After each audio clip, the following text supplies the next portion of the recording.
Amin. Silakan duduk Bapak, Ibu, saudara-saudari sekalian. Shalom, shalom semuanya. Bagaimana kabarnya?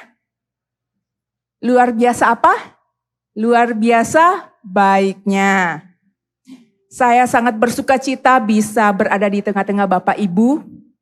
Karena saya melihat wajah-wajah yang setia, wajah-wajah yang bersemangat mengikuti kebaktian.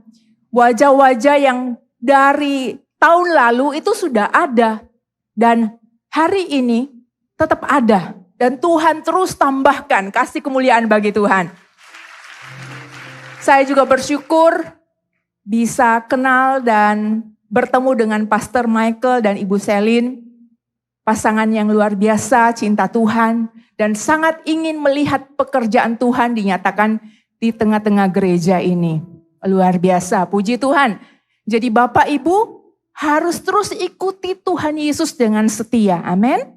Terus bertumbuh kalau Tuhan izinkan Bapak Ibu akhirnya memilih gereja ini untuk dijadikan tempat bertumbuh secara iman kerohanian, tetap setia.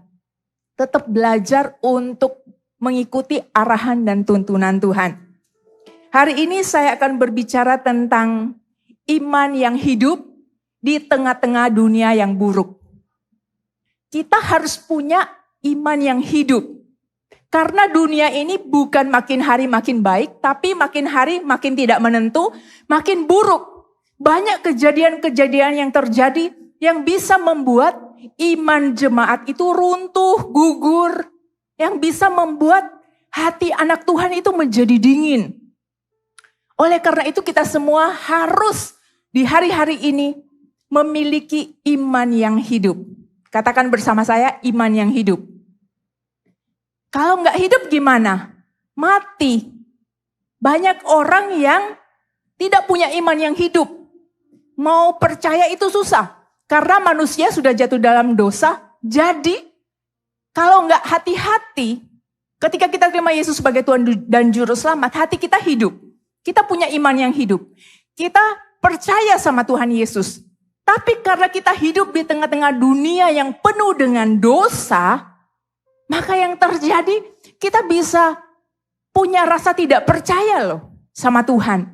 Ketika kita melihat dengan mata, ada situasi-situasi yang kita tidak inginkan. Sehingga membuat seorang anak Tuhan bisa punya iman yang mati, tidak percaya lagi. Kalau orang punya iman yang mati, nggak percaya lagi, dia akan hidup tetapi mati, sama seperti zombie. Dia hidup tapi nggak punya nyala api di dalam hatinya. Dia hidup tapi nggak tahu tujuan hidupnya apa. Dia hidup tapi dia nggak bersemangat. Dia hidup tapi dia nggak termotivasi.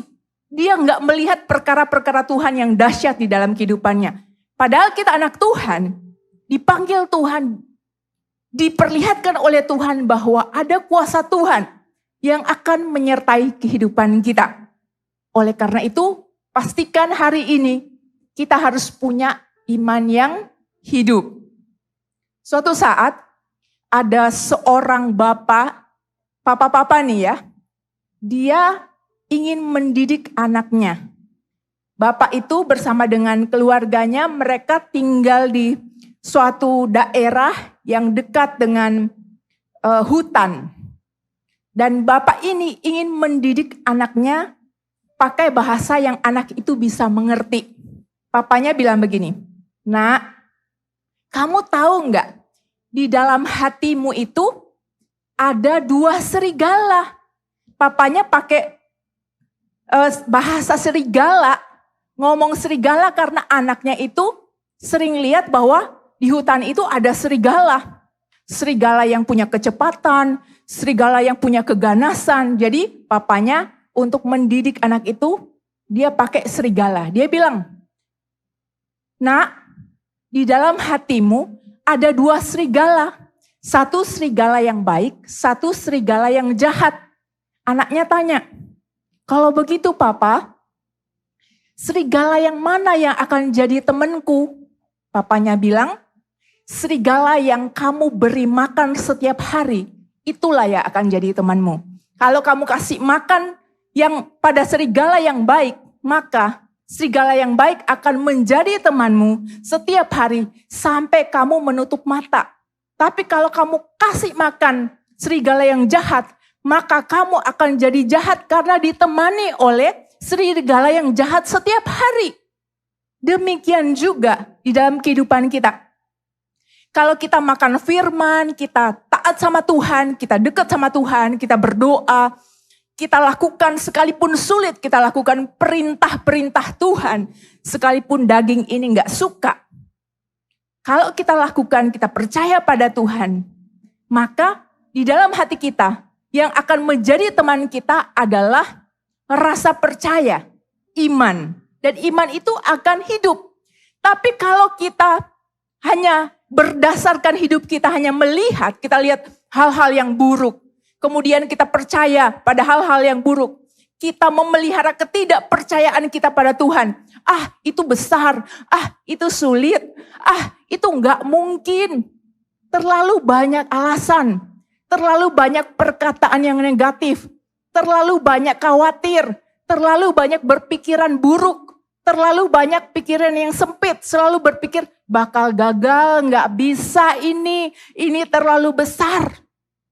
Ketika berpikir yang negatif terus-menerus itu yang direnungkan, maka ketidakpercayaan itu akan bertumbuh subur, akan menjadi teman dari orang percaya itu.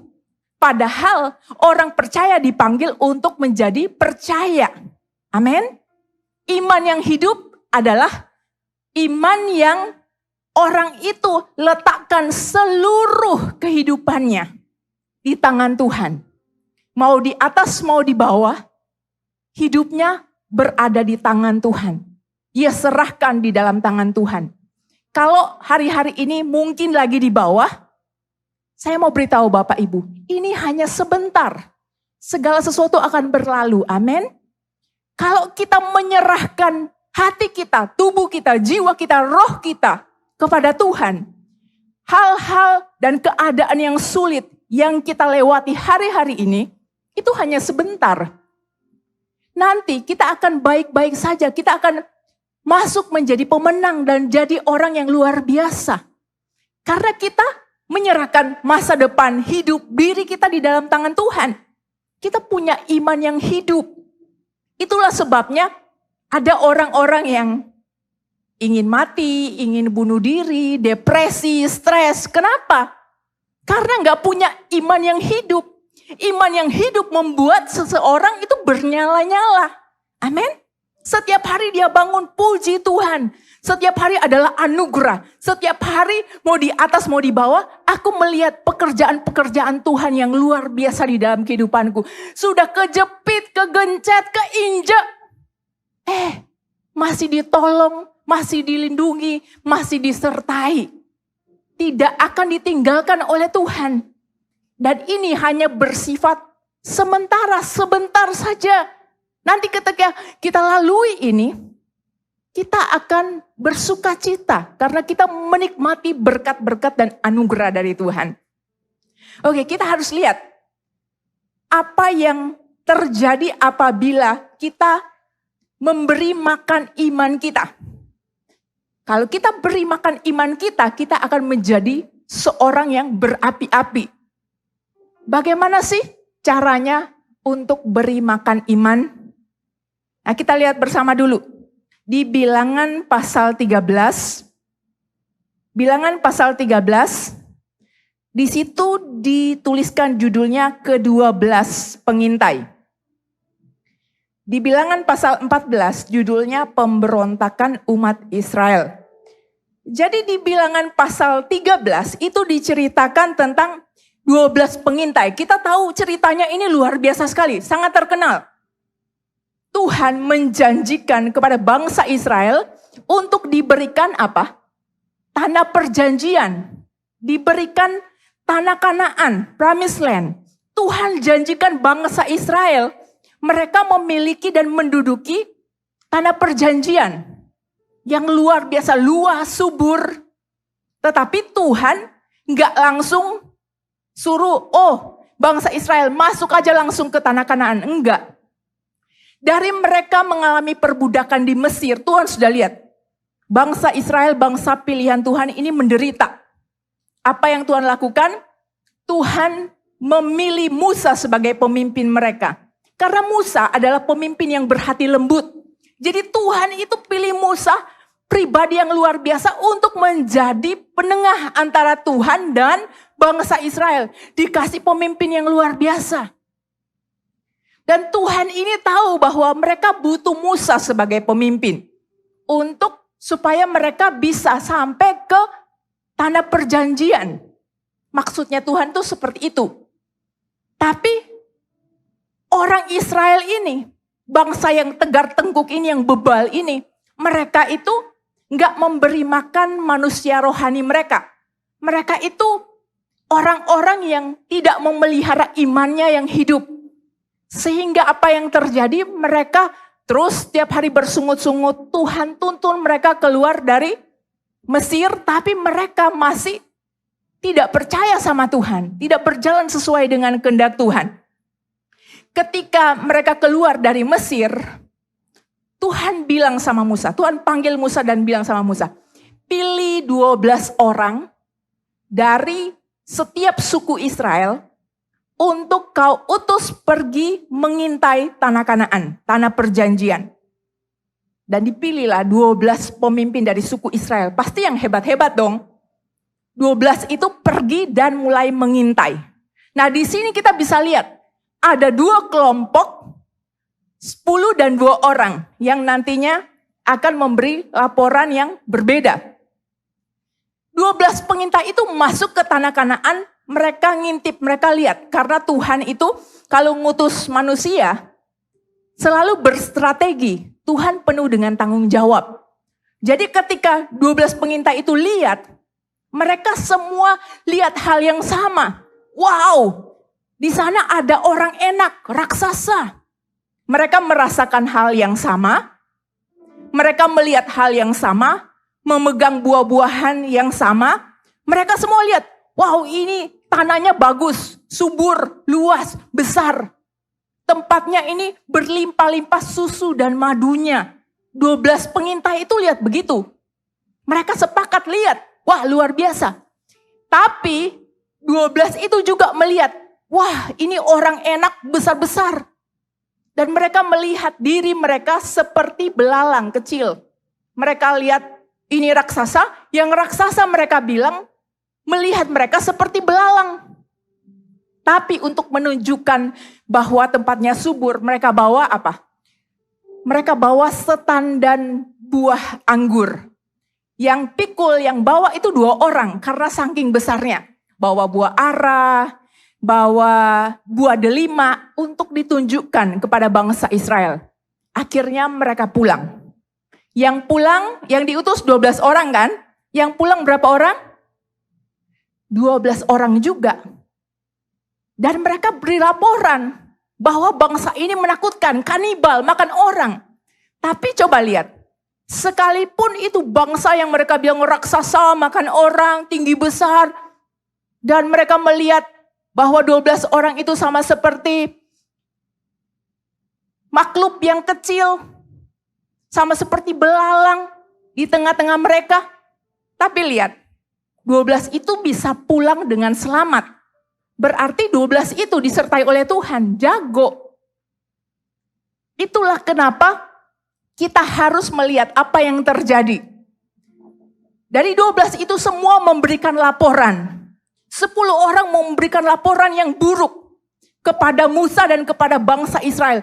Mereka bilang, wah mereka makan orang, mereka besar. Itu tempatnya itu berkubu. Jadi susah untuk ditaklukkan. Itu susah deh.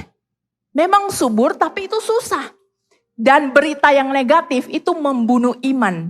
Gampang orang-orang untuk cepat percaya. Kalau Bapak Ibu tahu, ada orang-orang yang ketika Bapak Ibu punya iman, aku beriman akan disembuhkan. Aku beriman Tuhan akan tolong. Aku beriman akan berhasil. Aku beriman anakku akan sembuh. Ada orang-orang di sekitar yang sama-sama orang Kristen bisa bilang, gak mungkin sembuh, nggak mungkin berhasil, pasti gagal. Karena hal yang negatif itu lebih gampang dipercaya. Dan kalau ditabur, lebih gampang ditangkap. Itu mematikan iman. Ketika 10 orang itu, 10 pengintai itu bilang seperti itu, bangsa Israel lebih percaya itu. Kemudian mereka bersungut-sungut. Mereka bilang lebih baik kita pilih satu pemimpin untuk memimpin kita kembali ke Mesir. Mereka di Mesir diperbudak loh, susah. Kalau mereka kembali, pasti mereka dihukum dan dipekerjakan lebih susah lagi. Tapi mereka lebih mau masuk balik ke Mesir. Makanya Tuhan izinkan mereka, biarkan mereka mengembara di padang gurun selama 40 tahun. Dan di sini kita mau lihat bagaimana 2 orang ini, Kaleb dan Yosua, memberi makan iman sehingga mereka punya iman yang hidup. Ketika saya baca ya, Bilangan pasal 13, judulnya ke-12 pengintai. Bilangan ke-14, pasal 14, pemberontakan umat Israel. Waktu saya baca firman Tuhan, saya baca sekalipun saya sudah berkali-kali baca. Ketika saya baca lagi, saya nangis. Saya bilang sama Tuhan, kalau boleh saya mau ganti judul, bukan pemberontakan umat Israel. Kalau boleh saya mau ganti judul, Tuhan gregetan, Tuhan gemes, Tuhan marah. Kalau boleh judulnya Tuhan murka. Karena bangsa Israel ini keterlaluan. 10 orang pemimpin yang ngelapor itu keterlaluan. Dan orang-orang yang mendukung mereka karena menangkap berita yang negatif, itu keterlaluan. Karena mereka tidak mengingat pekerjaan dan kasih Tuhan kepada mereka. Mereka nggak memberi makan imannya. Karena mereka begitu tegar tengkuk, bebal. Orang-orang yang terus bersungut-sungut nggak mau Musa. Salahkan Tuhan, salahkan Musa, salahkan Harun. Salahkan Kaleb dan Yosua. Karena mereka begitu bebal. Makanya Tuhan bilang, 10 suku itu bersama dengan keturunannya semua nggak masuk tanah Kanaan. Kecuali di bawah usia 20 tahun. Tapi 20 tahun ke atas nggak usah masuk. Biar mereka mati di padang gurun. Hanya Yosua bin Nun dan Kaleb bin Yefune. 2 itu dan keturunannya yang masuk. Kenapa? Karena mereka memberi makan imannya. Apa yang mereka lakukan? Apa yang Tuhan katakan tentang Kaleb? Tuhan bilang dia mengikuti Tuhan dengan sepenuhnya. Jadi untuk memberi makan iman kita supaya iman kita hidup, kita harus mengikuti Tuhan sepenuhnya. Amin. Katakan bersama saya, mengikuti Tuhan sepenuhnya. Artinya apa? Ikut Tuhan dalam suka dan duka. Ikut Tuhan saat kita di atas maupun kita di bawah. Amin. Ikut Tuhan dalam keadaan kelimpahan dan kekurangan. Ikut Tuhan pada saat kita diberkati ataupun kita lihat di depan kita ada masalah yang besar. Kita ikut Tuhan sepenuhnya dalam suka dan duka. Amin. Karena kita akan keluar dari semua pencobaan itu. Karena kita akan keluar dari padang gurun dan masa sukar itu. Oleh karena itu kita harus ikut Tuhan sepenuhnya. Jangan tinggalkan Tuhan di masa Bapak Ibu diberkati. Amin. Jangan tinggalkan Tuhan di masa Bapak Ibu lagi susah, lagi sakit. Jangan tinggalkan Tuhan. Firman Tuhan katakan, Kaleb mengikuti Tuhan sepenuhnya. Dalam suka, dalam diberkati, aku mengikutimu Tuhan. Dalam duka, yang gak ada seorang pun yang tolong, gak ada seorang pun yang dampingi Bapak Ibu. Mungkin yang di rumah ketika Bapak Ibu sakit, gak ada seorang pun yang bisa merasakan kesakitan yang Bapak Ibu rasakan. Mungkin ada orang tua yang bilang, gak ada yang tahu beban yang aku tanggung atas penderitaan anakku. Ada orang tua yang lihat anaknya dalam keadaan kesakitan, dalam keadaan yang tidak semestinya, hancur hatinya, gak ada yang tahu. Tapi firman Tuhan katakan dalam keadaan apapun di dalam kehidupan kita, mengikuti Tuhan sepenuhnya. Amin. dalam suka dan duka, karena kita hidup nggak lama. Nanti kita akan berjumpa dengan Tuhan dan Dia akan berkata, baik sekali perbuatanmu, hai hambaku yang setia. Masuklah dalam kebahagiaan Tuhanmu. Hanya sebentar. Ini hanya sebentar. Dibandingkan dengan sukacita, damai, sejahtera bersama-sama dengan Tuhan. Digendong oleh Tuhan, menikmati berkat Tuhan. Jadi tahanlah, berjuanglah. Amin. Kaleb lakukan itu. Oleh karena itu imannya hidup. Karena dia mengikuti Tuhan dari dekat sepenuhnya dalam suka dan duka. Jangan bilang, Tuhan, kalau Engkau buat aku sembuh, kalau Engkau buat aku kaya, kalau Engkau buat aku dipromosikan, aku ikut Engkau. Kalau Engkau tidak menyembuhkan anakku, kalau Engkau tidak memberkati bisnisku, kalau Engkau tidak tolong aku akan meninggalkan Engkau. Jangan katakan itu. Tuhan, Kau nggak kasih pasangan hidup. Aku mau pasangan hidup siapa saja Tuhan. Ada yang bilang begitu, dari mana saja. Nggak seiman pun boleh. Kalau Tuhan nggak kasih, ya nggak seiman pun aku ambil. Nggak boleh seperti itu. Amin. Ikuti Tuhan sepenuhnya. Pasti Tuhan akan kasih. Jangan iman itu didasarkan pada melihat. Kita nggak melihat, kita orang-orang yang dipanggil sekalipun tidak melihat namun percaya. Amin. Karena kita punya hati yang hidup, roh yang hidup. Itu yang Tuhan inginkan. Yang kedua, bagaimana cara beri makan iman? Apa yang Yosua dan Kaleb katakan? Kita lihat dulu. Di Bilangan pasal 14 ayat 6 sampai dengan ayatnya yang ke-11. Ayat 6 dulu. Tetapi Yosua bin Nun dan Kaleb bin Yefune yang termasuk orang-orang yang telah mengintai negeri itu mengoyakkan pakaiannya dan berkata kepada segenap umat Israel, negeri yang kami lalui untuk diintai itu adalah luar biasa baiknya. Jika Tuhan berkenan kepada kita, maka Ia akan membawa kita masuk ke negeri itu dan akan memberikan kepada kita suatu negeri yang berlimpah-limpah susu dan madunya. Berhenti di situ dulu. Jadi mereka berkata, Yosua dan Kaleb berkata, jika Tuhan berkenan. Arti kata berkenan adalah jika Tuhan senang. Bukan jika Tuhan mengizinkan, bukan. Berkenan artinya senang. Jadi supaya kita bisa memberikan makanan yang sehat kepada iman kita, supaya iman kita hidup, kita harus punya motivasi untuk senangkan hati Tuhan di sepanjang kehidupan kita, di segala aspek kehidupan kita. Amin. Kita harus senangkan hati Tuhan. Supaya apa? Kita bisa melihat berkat-berkat Tuhan, pekerjaan Tuhan di dalam kehidupan kita. Kita bisa melihat dalam segala situasi Tuhan menuntun kita. Kalau kita punya motivasi untuk senangkan hati Tuhan. Pada saat Bapak Ibu mau merokok, pikirkan, aku senangkan hati Tuhan enggak? Saat mau bohong, pikirkan, kalau aku bohong, aku senangkan hati Tuhan enggak?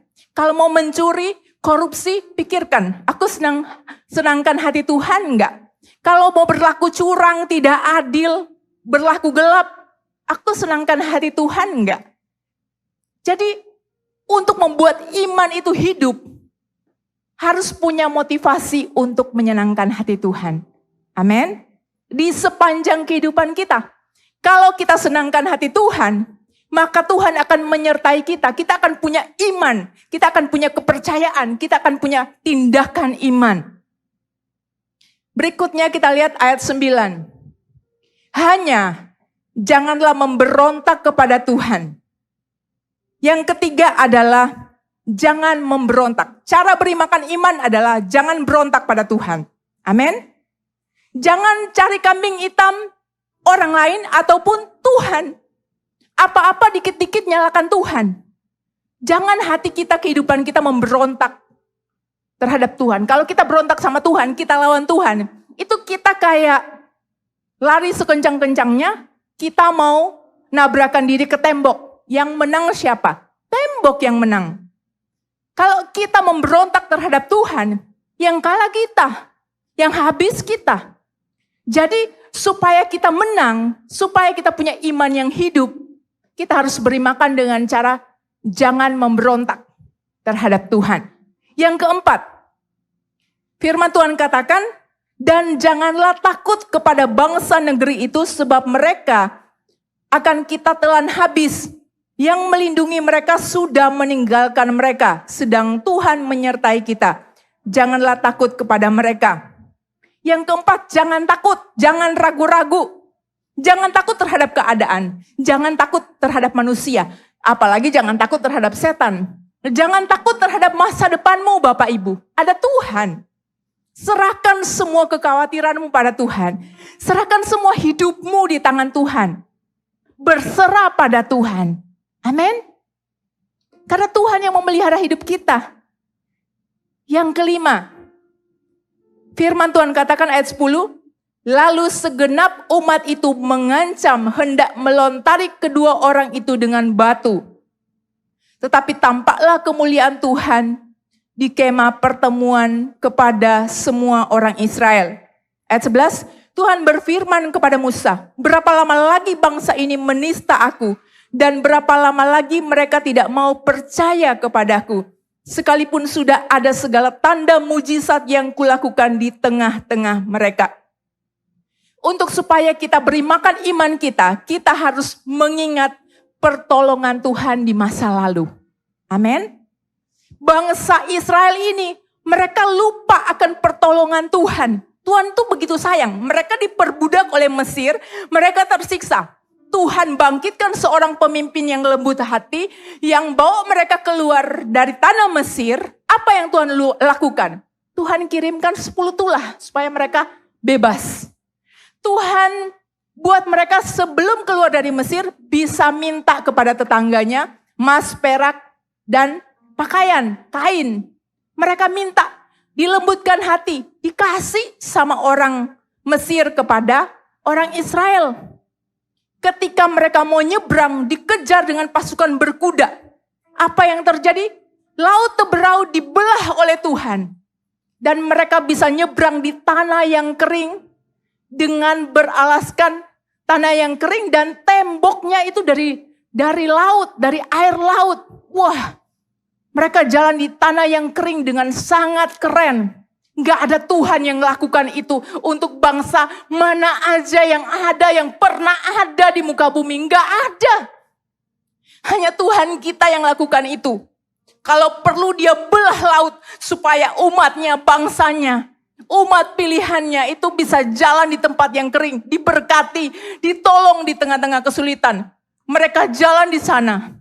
Dan ketika musuh ada di belakang mengejar, mereka sudah sampai yang barisan paling terakhir di bibir dari laut itu. Maka air laut itu menutup musuh-musuhnya dan mereka tenggelam, pasukan berkudanya. Tuhan yang luar biasa itu sanggup dengan tangannya menolong setiap anak-anaknya. Amin. Tapi waktu saya baca, saya ikutan sedih, saya ikutan gemes. Saya bilang, Tuhan, mereka sudah melihat penyertaan Tuhan. Ketika mereka lapar, mereka bersungut-sungut. Tuhan kasih mana dari surga, roti. Sore hari Tuhan kasih daging dari burung puyuh. Karena mereka minta daging. Tuhan kasih segalanya. Dan bahkan Tuhan bilang, aku janjikan kepada kalian, itu untuk masuk ke tanah Kanaan. Negeri yang berlimpah-limpah susu dan madunya. Tapi apa yang mereka lakukan? Mereka bersungut-sungut menyalahkan Tuhan, menyalahkan Harun, menyalahkan Musa, dan bahkan saking kejinya mereka mau ambil batu, mau lempar kepada Yosua dan Kaleb karena beri laporan yang penuh dengan iman. Bisa bayangkan bagaimana cara kita memberi makan iman kita supaya kita hidup melihat perkara-perkara Allah terjadi di dalam kehidupan kita? Yang harus kita lakukan adalah mengingat pertolongan Tuhan di dalam kehidupan kita. Kalau orang yang sadar punya iman, dari dia lahir sampai dia besar, sampai detik sekarang ini, kalau dia pikirkan ada banyak pertolongan Tuhan. Kalau imannya mati, dia nggak sadar sudah ditolong Tuhan.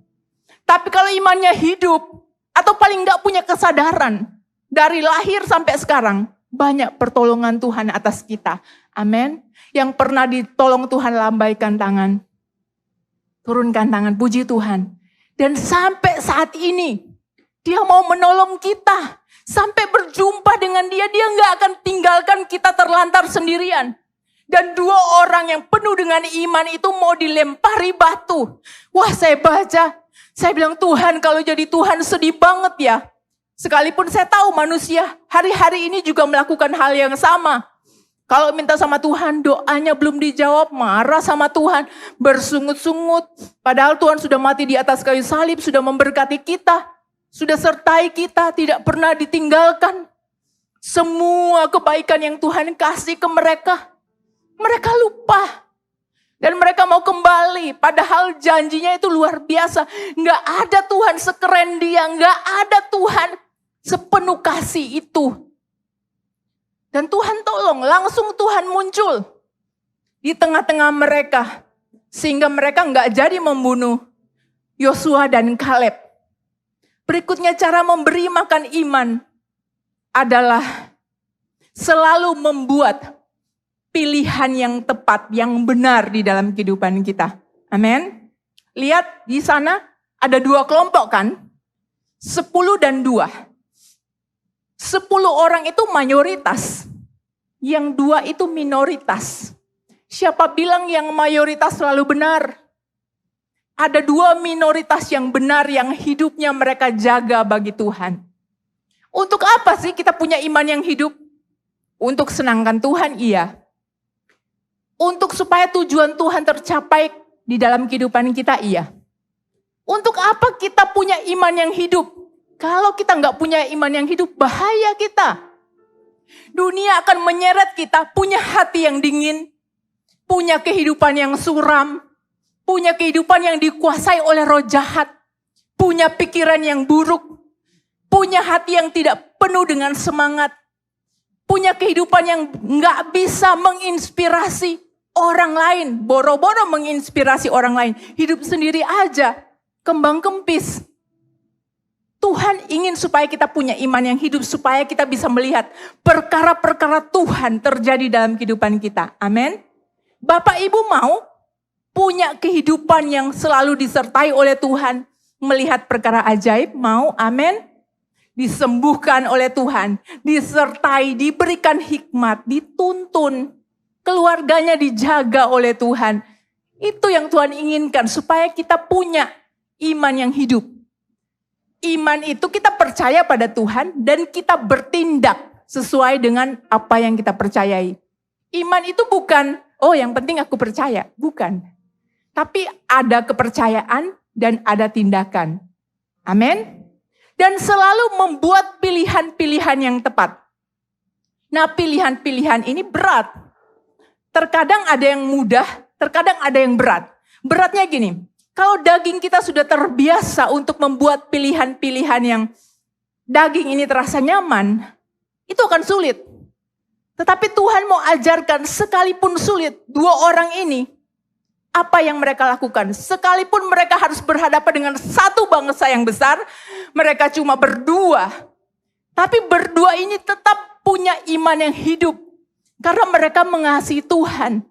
Karena mereka tahu kesudahan segala sesuatu itu sudah dekat. Hidup kita ini loh singkat. Hanya sebatas nafas. Apa yang kita perlu pertengkarkan?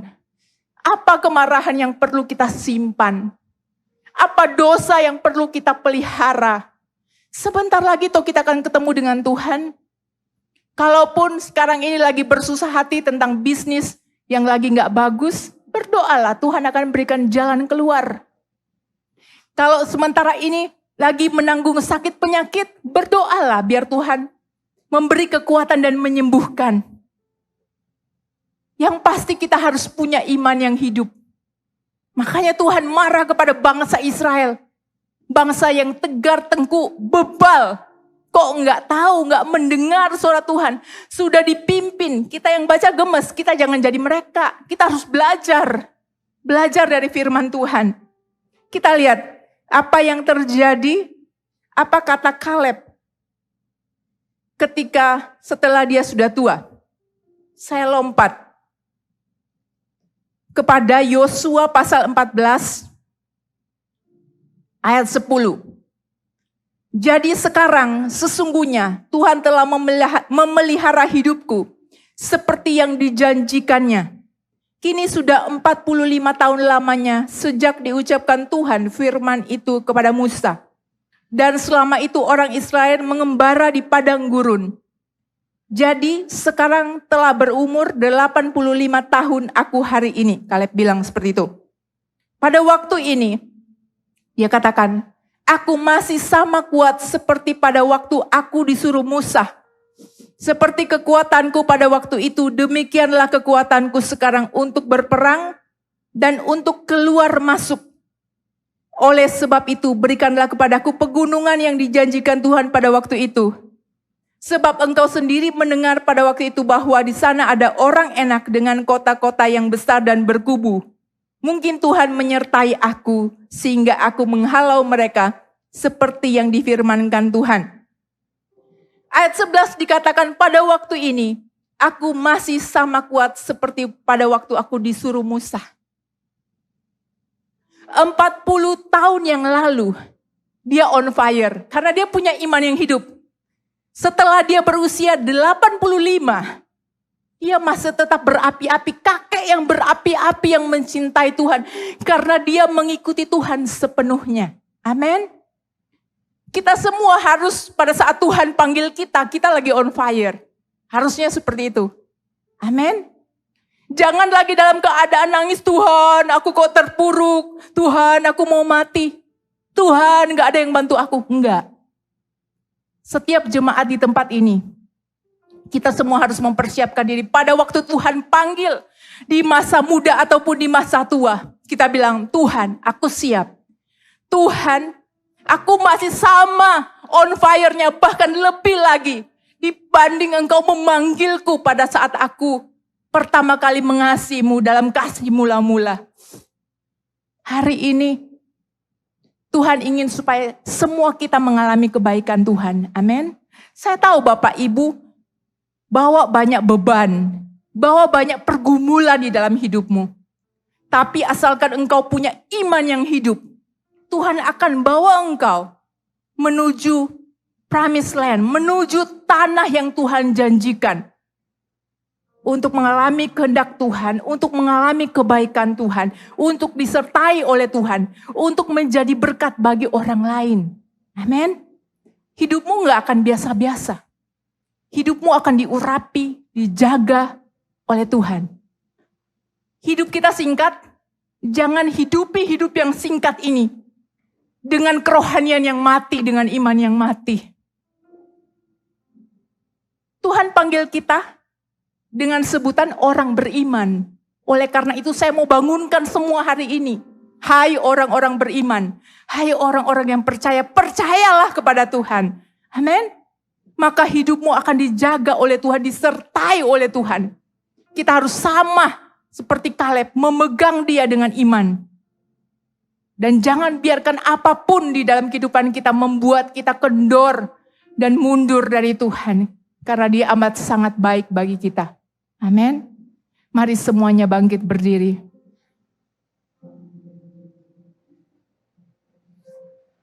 Kita berdoa.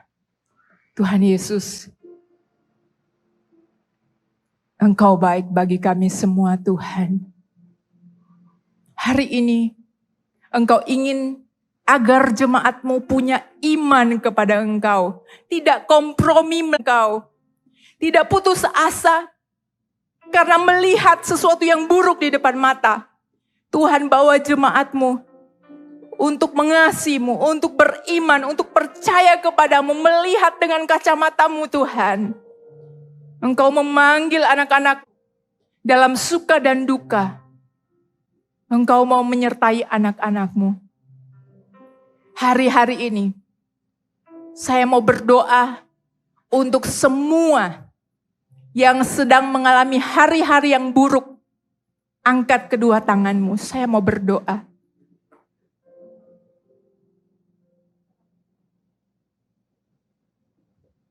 yang hari-hari ini sedang mengalami hal yang buruk, angkat kedua tanganmu. Saya nggak tahu persis karena banyak masing-masing masalahnya apa.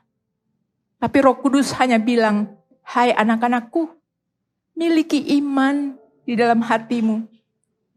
Ikuti aku sepenuhnya dalam suka dan duka.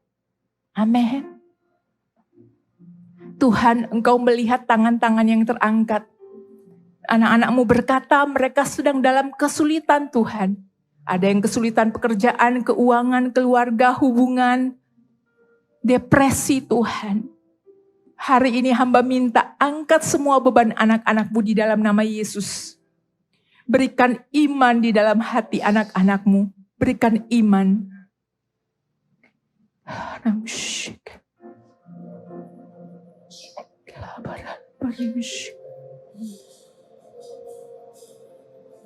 Hari ini, semua yang mau percaya kepada Tuhan, angkat kedua tanganmu. Semua yang mau beriman kepada Tuhan, semua yang mau iman yang hidup, angkat kedua tanganmu. Dan kita nyanyikan lagu ini.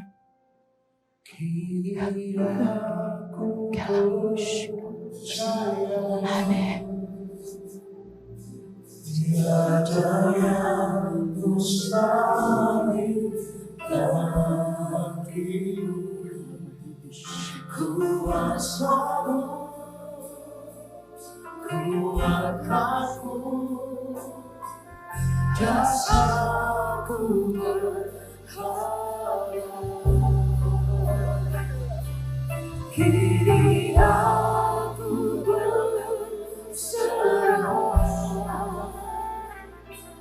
Tiada yang ragu bagiku, ku ikuti panggilan-Mu, ku setia sampai akhir hidupku.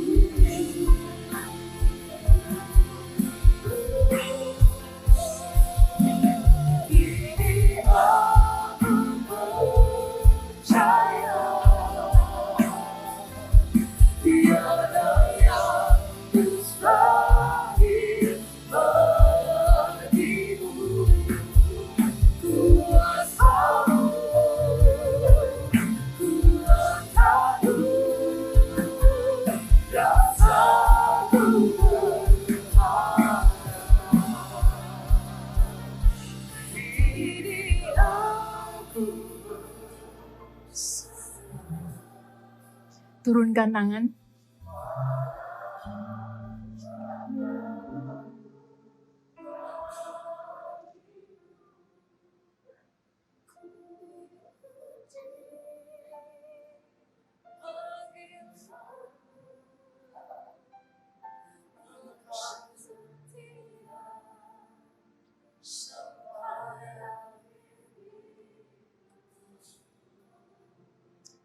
Holy Spirit, you are here.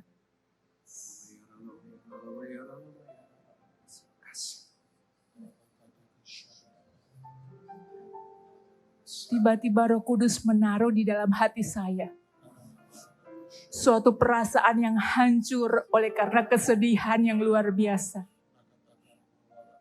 Saya datang ke tempat ini dengan sukacita, tapi tiba-tiba hati saya menjadi amat sangat sedih. Tiba-tiba Roh Kudus menaruh perasaan sedih dan hancur di dalam hati saya. Saya bilang, Tuhan, ini apa? Ini apa, Tuhan? Kenapa hati saya amat sangat sedih, Tuhan? Karena Tuhan berkata kepada saya, karena saya mau engkau merasakan sedikit saja kesedihan dari jemaat yang hadir hari ini. Saya punya karunia untuk merasakan hati orang yang hadir di sore hari ini. Saya merasakan beban yang luar biasa. Dan hari ini ada malaikat-malaikat dengan keranjangnya yang besar. mau mengumpulkan setiap beban hidupmu. Dan malaikat-malaikat itu diutus oleh Tuhan untuk melayanimu. Ayo sini anak-anakku. Berikan beban-bebanmu kepada malaikat-malaikatku. Ditampung di dalam keranjang yang telah disediakan. Ambil semua bebanmu. Berikan kepada Tuhan. Karena hari ini Tuhan mau engkau pulang dengan hati yang bernyala-nyala. Hati yang penuh dengan iman yang hidup. Sementara kita nyanyikan ini, worship leader akan menyanyikan dengan lembut. Malaikat-malaikat akan berjalan mengelilingi tempat ini dan mengumpulkan apa yang menjadi bebanmu. Engkau enggak seorang diri, engkau enggak seorang diri. Ambil semua kesedihan penderitaanmu. Tuhan akan menggantikan dengan hati yang baru, sukacita yang baru, iman yang baru.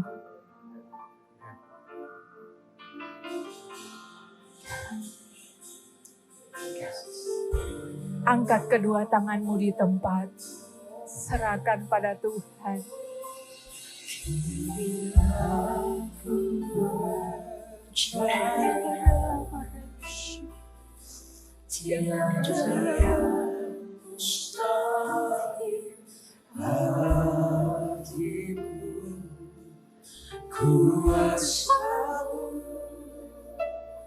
Kuatkanku, dasarku berharga. Kini aku berserah pada rencana-Mu bagiku. Ku ikuti panggilan-Mu, ku kan setia sampai akhir hidupku. Tuhan Yesus, kasih-Mu itu cukup bagi kami. Allah Roh Kudus, terima kasih telah melepaskan segenap hati dari ikatan yang penuh dengan luka, penuh dengan robek. Terima kasih telah menjamah hati anak-anak-Mu dan menyembuhkan hati anak-anak-Mu. Putra-putriku, kata Roh Kudus, engkau enggak seorang diri. Waktu engkau menangis, waktu engkau menderita, waktu engkau kesakitan, ada Tuhan di sana. Engkau hanya perlu berseru, kata Tuhan. Hidupmu baik-baik saja, aman di tanganku. Sekalipun yang lain gak tahu, hidupmu aman di tanganku. Jangan putus asa. Ada Tuhan. Ikuti Tuhan sepenuhnya dalam suka dan duka. Bahkan di lembah yang baka. Bahkan di tempat tergelap sekalipun. Ada Tuhan. Kami tidak mau dan kami tidak ingin Tuhan bersungut-sungut. Kami belajar dari bangsa Israel. Kami ingin mengasihi-Mu Tuhan. Saat ini hamba berdoa untuk setiap hati yang terluka, hati yang robek Tuhan. Sembuhkan mereka Tuhan dalam nama Yesus. Setiap yang berputus asa, berikan kekuatan yang baru Tuhan. Di dalam nama Yesus. Dan yang menderita sakit penyakit Engkau sembuhkan. Berikan semangat yang baru. Berikan batin yang sehat Tuhan hari ini di dalam nama Yesus. Kami ingin terus mencintai-Mu. Kami ingin terus untuk sayang dengan Engkau. Terima kasih Tuhan, terima kasih Tuhan.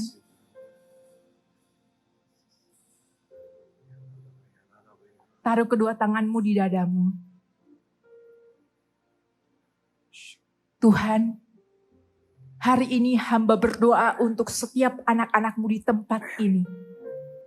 Hamba minta Engkau memberikan semangat yang baru, iman yang baru, kekuatan yang baru Tuhan. Yang menyala di dalam hati anak-anak-Mu. Api Roh Kudus biar menyambar hati anak-anak-Mu.